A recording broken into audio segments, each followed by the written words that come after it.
Good afternoon, everyone. I'm here with our Director of the Department of Public Health, Dr. Ngozi Ezike, and with Illinois Emergency Management Agency Director Alicia Tate-Nadeau. Thank you all for being here, and thank you to any members of the public who have joined us online, whether through our Facebook live stream, a news organization, or illinois.gov/live video. This morning, I stood with Mayor Lori Lightfoot to announce the City of Chicago will not be going forward with St. Patrick's Day celebrations this weekend. Once again, I thank the mayor for making this tough call, the right call for the people of Chicago. I've spoken with our leaders in the General Assembly, and they've made the decision to postpone the legislative session till March 24th.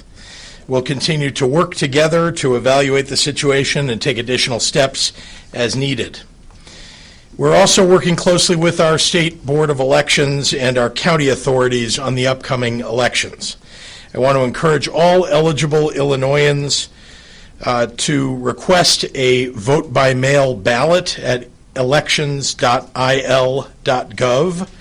Tomorrow is the last day to request an absentee ballot, so I encourage voters to do this as soon as possible if that's how they choose to vote. There will no doubt be other unique challenges ahead as COVID-19 progresses in our state. Late last night, the CDC released recommendations related to large gatherings and events consisting of 250 people or more. We are looking closely at this new guidance, as well as doing our own state-level analysis led by DPH and IEMA of how COVID-19 has been mitigated across the globe. We're committed to taking every precaution while ensuring the least amount of disruption to people's lives, their daily lives, as possible. Local governments should work with their health officials and emergency folks to make decisions with this guidance in mind. While we recommend that all Illinoisans take precautions, for our seniors and for our immunocompromised and otherwise vulnerable individuals, our recommendation is to think critically about attending any type of large gathering. As a reminder to our elderly residents and their loved ones, we've issued strict guidance around restricting visitors at the veterans and assisted living facilities that we control, and we are working closely with the various statewide associations to ensure that they match our efforts with similarly strict guidelines. Going into the weekend, I want to remind Illinoisans to make smart choices and continue to maintain good health practices. Remember, even if you yourself are young and healthy, your neighbors, your family members, even the people who walk the same streets of your community as you do might not be. It's on all of us to minimize spread and keep Illinois healthy. Since our update yesterday afternoon, there are 6 additional cases of coronavirus here in Illinois. As a reminder, yesterday we announced 8 new cases, including our first 2 from outside of Cook County. Our total count now is 25, but as a reminder, a number of patients have now made a full recovery. In a moment, I'll ask Dr. Ezike to elaborate on the medical details of these 6 new cases, as well as provide an update on the 19 previously announced. But I wanted to let everyone know about a public resource that we launched this week on the IDPH website. It's a tracker updated daily of the number of people currently under investigation here in Illinois for COVID-19. As you'll see if you log on to dph.illinois.gov and visit the COVID-19 page, we have a running tab of our positive tests. Again, that's now at 25, as well as our negative tests and investigations currently pending. I'm continuing to press the White House and the federal government for a rapid increase in test deployment to Illinois and to states across the nation. For the safety of our residents, especially our vulnerable populations, it's essential that our testing capability run ahead of this virus, not behind.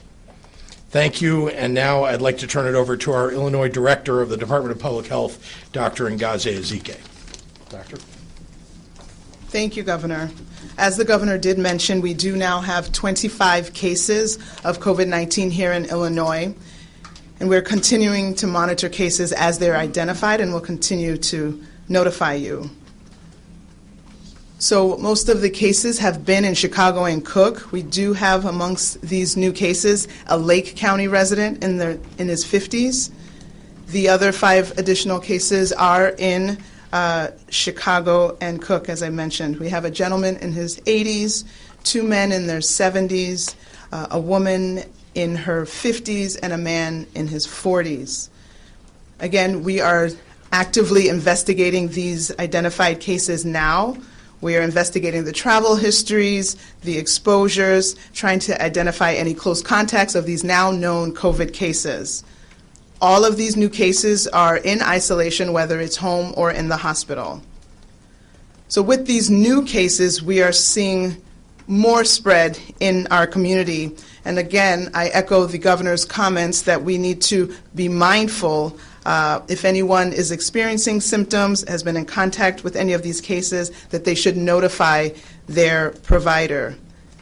Please be reminded that local health departments are not able to perform testing for individuals. The samples do come eventually to the state lab to be run, but you still need to contact your healthcare provider if you have concerns and are experiencing symptoms.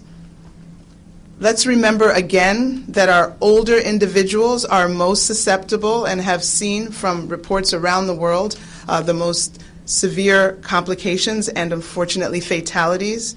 And so we are having a close eye on our long-term care facilities and our nursing homes to restrict visitors in those locations, keep children 18 and under out of those facilities, and we are screening staff. We want all staff to be screened before they report to work in these facilities to make sure that they don't have fever, that they're not supposed to be on home isolation, that they did not recently return from one of these high-risk areas.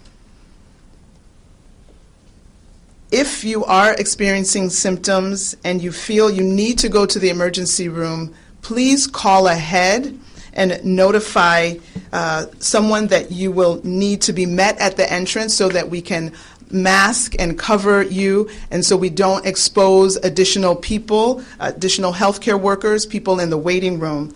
We want to make sure that everyone who comes in contact with potential cases has the appropriate personal protective equipment. We encourage people with general questions about COVID-19 to call our hotline. That number, once again, is 1-800-889-3931. This hotline is not for assessing personal symptoms. Again, you need to reach out to your provider for that.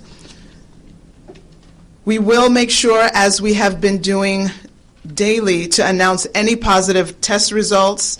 We will let you know as soon as possible when we have new cases. As always, we continue to recommend the everyday health actions to help prevent illness, to help prevent germ spread across our state.